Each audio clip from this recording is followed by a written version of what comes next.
روز چهارشنبه در نتیجه ترکیش بمب کنار راه هنگام حرکت کاروان معاون اول پرزیدنت افغانستان امرالله صالح در شهر کابل کمش 10 کس کشته و 15 نفر دیگر از جمله محافظان صالح مجروح شدند. وزارت امور داخلی افغانستان با تصدیق این حمله افزود که معاون اول پرزیدنت کشور با جراحت‌های سبک جان به سلامت برده است. شاهدان حادثه میگویند ترکیش خیلی نیرومند بود. نامبای ما در نگرفته، مکمل وسایلش تخریب شده، شیشه‌اش خمیردان حتی تندور کسر کرده. بعد ترکیش صالح که در گذشته سرور ریاست ملی امنیت افغانستان بوده است در تلویزیون‌های محلی و شبکه‌های اجتماعی ظهور نموده گفت که او و فرزندش آسیب جدی ندیدند.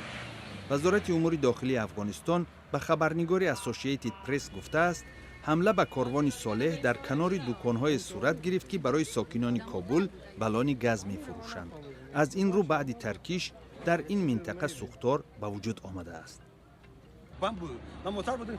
یک بیدار خود را که از دست دادیم دیگه شما اوگاه شده والا. این چرا که حکومتش نه امبولانس هست.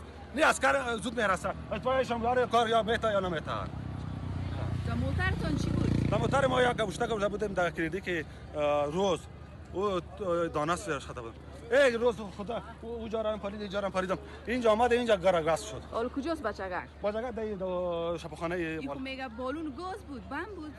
نه زیر پول اونجا پول هست. سایش خودش سعی که گاز می‌داره. شما اوگار شدی یا اوگار شدیم ما بیادر مونده اوگار هیچ مشکل نیست. سخنگوی طالبان ذبیح الله مجاهد دست داشتن این گروه محافظه‌کار اسلامی در ترکیش را رد کرد. در کابل هم گروه طالبان و هم گروه دهشت افکن دولت اسلامی فعال هستند. بر علاوه در عرفه آغاز مذاکرات صلح حکومت افغانستان با طالبان تشنج افزایش یافته است. ماه فوریه سال روان در قطر ایالات متحده آمریکا با طالبان سازش به امضا رسانیده است که هدف آن ختم جنگ 19 ساله در افغانستان است.